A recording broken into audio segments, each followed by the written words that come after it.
Hello my dear students, कैसे हो? सब कुछ बहुत अच्छा है, बढ़िया है।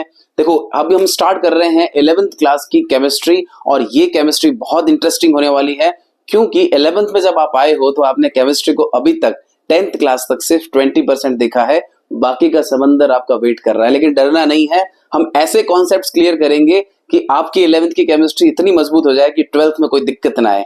कई बार क्या होता है, बच्चे 11th क्लास को लोकल समझ के, बोर्ड तो होता नहीं है, तो बच्चों को लगता है कि नहीं यार 11th को तो अपन ऐसे निकाल देंगे। लेकिन ऐसा नहीं करना है। अगर आप ये वीडियोस अगर कंप्लीटली अच्छे से देखोगे तो मैं आपके फंडामेंटल छोटे छोटे कॉन्सेप्ट्स क्लियर करूंगा जो आपको 12th में दिक्कत करते हैं। लेकिन अगर आपने यहाँ पे अच्छे से पढ़ लिया तो ये केमिस्ट्री होगी आपके हाथ में, क्योंकि अब है ऑनलाइन क्लास।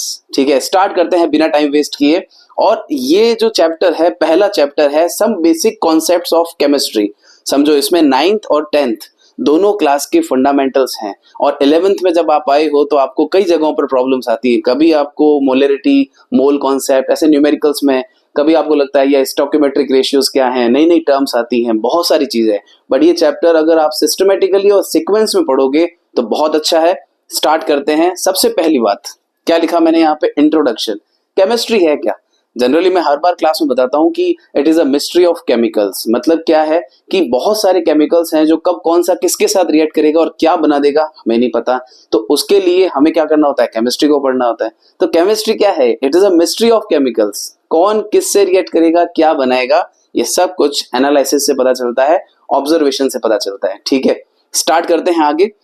इंट्रोडक्शन तो चलो ठीक है। उसकी जो ब्रांचेस हैं, branches of chemistry, organic, inorganic, physical, industrial, analytical, biochemistry, nuclear chemistry. जैसे कि ऑर्गेनिक है तो ये हाइड्रोकार्बन यानी कि जो नेचर से मिलने वाला कार्बन और हाइड्रोजन का जो सब्सटेंस है और उसके डेरिवेटिव्स हैं, उनकी स्टडी करने के लिए हम ऑर्गेनिक स्टडी करेंगे। इनऑर्गेनिक में क्या होगा, कार्बन हाइड्रोजन को छोड़ के बाकी जितने भी डेरिवेटिव्स और जितने भी मिनरल एसिड्स हैं, चाहे मिनरल एलिमेंट्स हैं, बहुत सारी चीजें हैं, उन सब की स्टडी कहाँ होगी? न्यूक्लियर इनऑर्गेनिक केमिस्ट्री में होगी। ठीक है। फिजिकल केमिस्ट्री के अंदर जितने भी फंडामेंटल फिनोमेना है, उनकी फिजिकल क्वांटिटी बेस्ड जो भी स्टडी है वो कहाँ होगी? Physical chemistry. इंडस्ट्रियल प्रोसेस जितने भी हैं वहां जो केमिस्ट्री लग रही है वहां पे भी क्या होगा? Industrial chemistry. और एनालिटिकल, देखो एनालिटिकल मींस एनालिसिस दो टाइप के होते हैं, क्वालिटेटिव एंड क्वांटिटेटिव। क्वालिटेटिव आपको सिर्फ ये बताएंगे कि कौन रिएक्ट कर रहा है और क्या रिएक्ट कर रहा है और क्या बना रहा है। लेकिन क्वांटिटेटिव बताता है कितना रिएक्ट कर रहा है, कितना बना रहा है और उसके अंदर वो चीज। यानी आपको ये पता नहीं है कि रिएक्ट तो कर रहा है मैग्नीशियम और ऑक्सीजन और बन रहा है मैग्नीशियम ऑक्साइड, लेकिन कितने नंबर ऑफ मोल्स मैग्नीशियम के रिएक्ट कर रहे हैं और कितने number of moles magnesium oxide के बन रहे हैं, तो वो जो कैलकुलेशन है वो हम कहाँ देखते हैं? एनालिटिकल में। बायोकेमिस्ट्री, ह्यूमन बॉडी है या जितने भी लिविंग ऑर्गेनिजम्स हैं उनके अंदर होने वाले केमिकल चेंजेस, उनको सीखना। ऐसे करके न्यूक्लियर केमिस्ट्री, न्यूक्लियर फ्यूजन आप सबको पता है बहुत अच्छे से कि ये केमिस्ट्री जो है ये भी फिजिकल का पार्ट है। तो कहने का मतलब ये जो आप ब्रांचेस देख रहे हो इसका एक इंट्रोडक्शन आपको पता होना चाहिए कि किसमें क्या होता है। चैप्टर स्टार्ट होता है हमारा मैटर से। What is the meaning of matter? 9th और 10th से हम पढ़ते आ रहे हैं कि मैटर का मतलब क्या है। यानी मैटर जो है वो हमारे चारों तरफ की हर चीज, वो हर चीज जिसका मास है, वो हर चीज जिसका वॉल्यूम है, वो हर चीज जिसका कोई ना कोई शेप है, उसका कोई एरिया है, उसकी कोई सरफेस है, उसको क्या बोलेंगे? मैटर बोलेंगे। Anything surrounding us which has mass and occupy volume, space, area. तो वो क्या हो जाएगा? जैसे ये मार्कर दिख रहा है, सिलेंड्रिकल है, इसके अंदर मैं इंक डालता हूं तो वो इंक अंदर जा रही है तो इसका वॉल्यूम भी है, इसको उठा रहा हूं तो इसका एक वेट और एक वजन भी है, यानी मास भी है। अच्छा, इसने अपना एरिया कवर कर रखा है। तो हमारे चारों तरफ लगभग हर चीज जो है वो अपना अपना क्या कर रही है? कुछ ना कुछ डायमेंशन बना रही है और इसी को हम क्या बोलते हैं? मैटर। तो मैटर का जो क्लासिफिकेशन है बहुत ही फास्ट हो जाएगा क्योंकि आपने पहले 9th 10th में ये छोटी छोटी बातें पढ़ रखी है, नहीं भी पढ़ी है तो मैं वापस बोल रहा हूँ। मैटर को हम क्लासिफाई करते हैं दो तरीके से, फिजिकल, केमिकल। अब फिजिकल क्लासिफिकेशन का मतलब क्या हो गया? ओनली फिजिकल स्टेट के ऊपर जो क्या हो सकती है? सॉलिड, लिक्विड और गैस। और भी नाम आपने सुने हैं। नंबर 4 पे होता है प्लाज्मा, नंबर 5 पे है आपके बोस आइंस्टीन कंडेंसेट और नंबर 6 पे है फर्मियोनिक कंडेंसेट। बट जनरली हम इन तीन की स्टडी करते हैं क्योंकि एनवायरमेंट में, एटमॉस्फेयर में सॉलिड, लिक्विड और गैस इजीली हमारे सराउंडिंग में अवेलेबल है। बहुत और भी हैं लेकिन ये इजीली है। तो सॉलिड, लिक्विड और गैस इनका जो एक्सप्लेनेशन है वो क्या हो सकता है, जैसे सॉलिड है तो सॉलिड के लिए हम बोलते हैं कि यार इसका जो एरिया है, इसका जो वॉल्यूम है, इसका जो शेप है वो फिक्स्ड है, इसकी ज्योमेट्री बहुत ही अच्छी तरीके से वेल अरेंज्ड है, इसके कॉन्स्टिट्यूएंट पार्टिकल्स अच्छी तरीके से अरेंज्ड है। बाकी और भी बहुत सारी प्रॉपर्टीज हैं, इनकी डिटेलिंग मैं इस वीडियो के नीचे डिस्क्रिप्शन के अंदर जो नोट्स डालूंगा उसके अंदर डालूंगा, आप अच्छे से वहां से रीड करोगे, क्योंकि ये तो बच्चों वाली बात होगी। ये सॉलिड लिक्विड गैस की फिजिकल प्रॉपर्टीज को स्टडी करना, कंप्रेसिबिलिटी है ना, किसी वेसल के अंदर सॉलिड को हम पूरा नहीं भर सकते हैं, गैस को पूरा भर सकते हैं, लिक्विड को भर सकते हैं, कंप्रेसिबिलिटी की बात करें, फोर्स ऑफ अट्रैक्शन की बात करें, बहुत सारी बातें, तो आप आराम से उसको पढ़ लोगे तो समझ में आ जाएगी। तो बिना टाइम वेस्ट करके आगे बढ़ते हैं। नेक्स्ट है केमिकल क्लासिफिकेशन। अब केमिकल क्लासिफिकेशन का मतलब क्या हो गया, एक तो प्योर, इम्प्योर।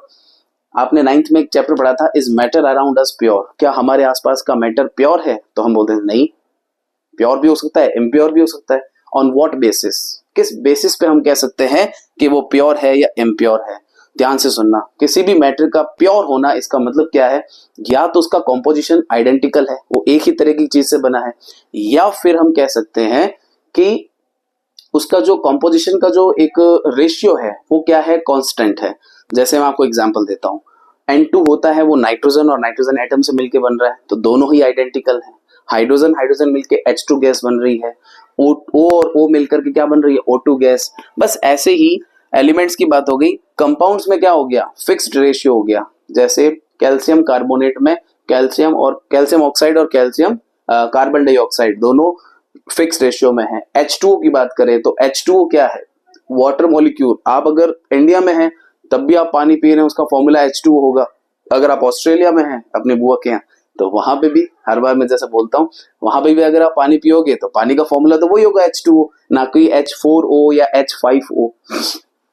कहने का मतलब क्या है, प्योर होने के पीछे दो बातें हैं। पहली बात, या तो कॉम्पोजिशन आइडेंटिकल होना चाहिए, या फिर उसके अंदर एक फिक्स्ड प्रपोर्शन होना चाहिए, एक फिक्स्ड रेशियो होना चाहिए।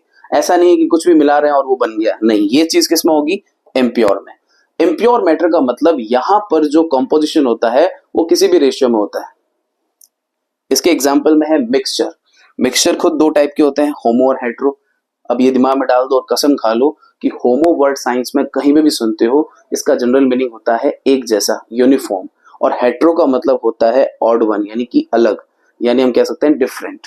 ठीक है, तो होमो और हेट्रो जो है वो मिक्सचर के ही टाइप है। अगर उस मिक्सचर के अंदर के जो कॉन्स्टिट्यूएंट्स हैं, विच इज सॉल्यूट और सॉल्वेंट, उन दोनों की फिजिकल स्टेट सेम है तो होमो, दोनों की फिजिकल स्टेट सेम नहीं है तो हेट्रो। अगर मैंने पानी लिया और पानी के अंदर मैंने क्या डाल दिया, नमक डाल दिया, तो मिक्स होने के बाद दोनों क्या हो जाएंगे, फिजिकली उनकी स्टेट कैसी हो जाएगी, एक जैसी हो जाएगी, तो होमो में आ गया। लेकिन अगर पानी में मिट्टी डाली और मिट्टी को मिक्स किया तो थोड़ी देर के लिए तो पानी मटमैला सा रहेगा, बट थोड़ी देर बाद सेडिमेंटेशन होगा और पानी का मिट्टी कहाँ बैठ जाएगी, नीचे। यानी क्या हो गया, हेट्रो जो है वो किसका एग्जाम्पल हो गया, जिसमें सॉल्यूट जो है वो सॉल्वेंट में क्लियरली दिख रहा है। सरे हाँ, ठीक है। तो ऐसे करके होमो और हेट्रो ये सब देखो बहुत नॉर्मल सा है क्लासिफिकेशन, पहले पढ़ के आए हो और भी अच्छे से समझ में आ जाएगा। मेरे नोट्स में एक बार वापस देखोगे तो क्लियर हो जाएगा। बढ़ते हैं नेक्स्ट स्टेप पर, और वो है हमारे पास कि एलिमेंट्स, कंपाउंड्स, मिक्सचर, इनकी जो अदर प्रॉपर्टीज हैं, इनकी फीचर्स हैं, इनके पॉइंट्स है, क्लासिफिकेशन है, उसके बारे में। अभी मैंने क्या कहा, एलिमेंट्स जो है क्या है, तो मैंने कहा एलिमेंट वो है जो आइडेंटिकल कंपोजिशन से बनी हुई एक चीज है। ठीक है, हमने एक वर्ड सुना है मिनरल्स। अब मिनरल्स क्यों मिनरल्स बोलते हैं, कई बार हम सोचते हैं ना ये मिनरल्स वर्ड क्यों है, क्योंकि माइंस होती है ना, माइंस, खदाने, जहां से चीजें खोद खोद के निकाली जाती है, तो माइंस में से माइनिंग करके जो चीज निकलती है वो क्या होती है, मिनरल्स। और ये मिनरल्स के अंदर ही क्या होते हैं, एलिमेंट्स। तो ये एलिमेंट्स जो होते हैं ये भी तीन तरह से हैं, देखो आप, मेटल्स, नॉन मेटल्स, मेटलॉइड्स। अभी मेटल और नॉन मेटल की बात की जाए, बहुत पहले से पढ़ते आ रहे हो, मेटल्स हैं तो मेलेबल हैं। मेलेबल का मतलब क्या हो गया, मेलेबिलिटी का मतलब क्या हो गया, it can be drawn into thin sheets. Ductile, it can be drawn into thin wire, यानी पतली वायर में कन्वर्ट कर सकते हैं। और मेटल्स इसीलिए इनकी प्रॉपर्टीज है, तो कुछ प्रॉपर्टीज मेटल्स की लिखते हैं और नॉन मेटल्स में वही प्रॉपर्टीज ऑपोजिट हो जाती है। जैसे metals are lustrous, non metals are non lustrous. वो जनरली ब्रिटल नेचर हो सकता है, वो लस्ट्रस में एक्सेप्शन भी है इसके अंदर। ऐसा नहीं जैसे हम कहते हैं ना कि मेटल तो सॉलिड होता है, लेकिन मर्क्यूरी जो है वो अपने रूम टेम्परेचर पे क्या होता है, लिक्विड होता है। सबको पता है, जीके का क्वेश्चन है तो क्यों नहीं पता होगा, पता होना भी चाहिए, साइंस के स्टूडेंट हो आप। कहने का मतलब ये तीन जो बातें हैं ये एलिमेंट की क्लासिफिकेशन में है।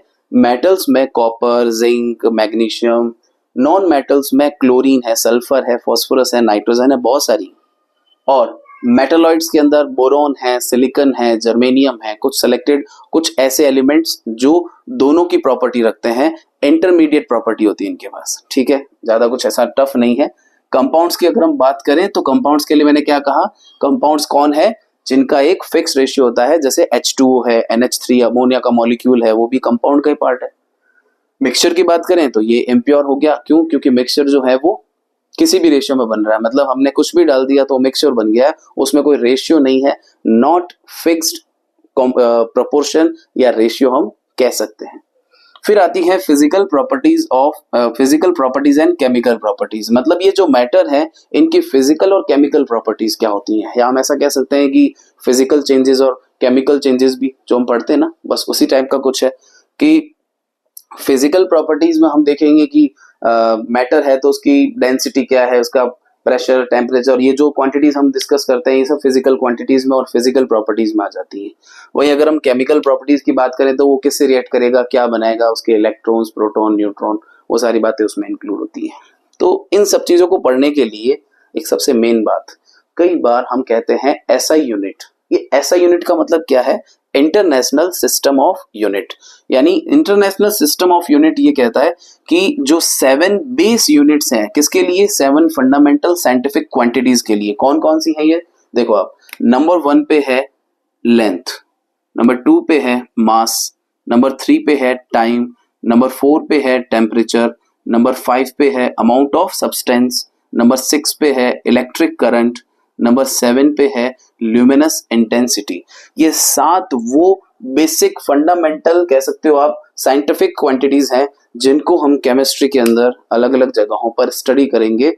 और कई बार ऐसा होता है ना कि कन्वर्जन करना होता है छोटी यूनिट से बड़ी यूनिट और बड़ी यूनिट से छोटी यूनिट में, बच्चे उसमें भी कई बार कंफ्यूज रहते हैं। एकदम से बोल दिया जाए कि जो मार्कर है ये मान लेते हैं 20 ग्राम का है, बताओ किलोग्राम में कितना होगा। अच्छा, कोई भी थिंग है, मैं कहता हूँ कि वो 300 ग्राम की है तो किलोग्राम में कितनी होगी। अच्छा, मैं यहाँ से भाग करके 275 मीटर की तरफ चला तो ये किलोमीटर में कितना होगा, यानी कभी मीटर से किलोमीटर, कभी किलोमीटर से मीटर, कभी केल्विन से डिग्री सेल्सियस, कभी डिग्री सेल्सियस से केल्विन। यानी ये कन्वर्जन जो होते हैं ना, सबसे पहला काम आपको ये करना है कि ये कन्वर्जन सीखना है। और ध्यान रखना, कभी भी, मैं यहाँ पे बता देता हूँ एक बार शॉर्ट में, नेक्स्ट वीडियो में मैं इसको क्लियर करूंगा अच्छे से, कि जो स्मॉल यूनिट्स होती हैं उनको लार्ज यूनिट्स में कन्वर्ट करना हो या फिर लार्ज को स्मॉल में, कॉन्सेप्ट ध्यान रखना, स्मॉल से लार्ज में आना है तो हमें डिवाइड करना है, और लार्ज से स्मॉल में आना है तो हमें इनटू करना है। अब ये डिवाइड और इनटू किस चीज का करना है, उनके बीच के डिफरेंस का। जैसे मैंने आपको कहा 20 ग्राम का मार्कर है, किलोग्राम में कितना होगा, तो 20 ग्राम का मार्कर किलोग्राम में निकाल रहे हैं, मतलब ग्राम से किलोग्राम में जा रहे हैं, मतलब स्मॉल से लार्ज में जा रहे हैं, दैट मीन्स हमें डिवाइड करना है। किस चीज का डिवाइड करना है, तो जो उसका डिफरेंस है, किलोग्राम और ग्राम का डिफरेंस कितना होता है, 1000, because 1 kilogram is equal to 1000 gram. तो हमें क्या करना होगा, वहां पे 20/1000 करना होगा, तो ये कट के आपके 0.02 किलोग्राम आ जाएगा। मतलब इस मार्कर के लिए इसको मैं 20 ग्राम का बोलूं या इसको मैं 0.02 किलोग्राम का बोलूं, दोनों का मतलब सेम है। कई बार मैंने एग्जाम्पल भी दिया है कि मान लेते हैं कि आज मैंने आपको आके बोला कि मैं मॉर्निंग में 2 किलोमीटर की रनिंग करके आया हूँ, तुम कहोगे अरे वाह सर क्या बात है, जोरदार, ही तो मजा आ गया। अगले दिन आकर के मैं बोलूंगा कि आज तो मैं 2000 मीटर रनिंग करके आया हूं, तो तुम में से जिनको नॉलेज नहीं होगा कन्वर्जन का, वो क्या कहा, अरे सर क्या बात है, गजब। मतलब आपको पता ही नहीं है कि 2 किलोमीटर कह दो या 2000 मीटर कह दो, दोनों का मतलब, हालांकि ये बहुत इजी हो गया, बट कन्वर्जन नॉलेज है तो आप पकड़ लोगे गड़बड़ कहाँ है। ध्यान रखना है, छोटी यूनिट्स को बड़ी और बड़ी को छोटी, स्मॉल से लार्ज और लार्ज से स्मॉल कन्वर्जन करते हैं, तो ये रूल दिमाग में डाल दो। कौन सा वाला, स्मॉल टू लार्ज तो डिवाइड करना है और लार्ज टू स्मॉल तो इनटू करना है। किन चीज को, डिफरेंस को। जैसे आपको मीटर से सेंटीमीटर में आना है तो इनका डिफरेंस होता है 100 का, सेंटीमीटर से मीटर में आना है 100 का, सेंटीमीटर से मिलीमीटर में आना है तो डिफरेंस होता है 10 का, because 1 centimetre is equals to 10 millimetre. तो मैं जो ये क्वांटिटीज बता रहा हूँ, लेंथ है, मास है, टाइम है, टेम्परेचर है, अमाउंट ऑफ सब्सटेंस है, बहुत सारी चीजें हैं। इनके देख लो आप यूनिट्स दे रखी है, मीटर, किलोग्राम, सेकंड, केल्विन, मोल, एम्पियर, कैंडेला, इनके सिंबल्स दे रखे हैं। तो ये थोड़ा सा दिमाग में रखना है, क्योंकि इस चैप्टर में वैसे भी सारी सम बेसिक कॉन्सेप्ट है, मतलब छोटी छोटी बातों को ही डिस्कस करना है। एम्पिरिकल फॉर्मूला है, मॉलिक्यूलर फॉर्मूला है, स्टोइकियोमेट्रिक रेशियोज हैं, मतलब कॉन्सेंट्रेशन की यूनिट्स हैं, जैसे मोलरिटी, मोलालिटी, जो प्रैक्टिकल में भी काम आती हैं। तो इनको तो हमें अच्छी तरीके से पढ़ना होगा, तभी तो ये चैप्टर अगर अच्छा हो गया तो बाकी चैप्टर्स भी अच्छे हो जाएंगे। ठीक है, तो अब जुड़े रहना है मेरे साथ, क्योंकि अब है ऑनलाइन क्लास।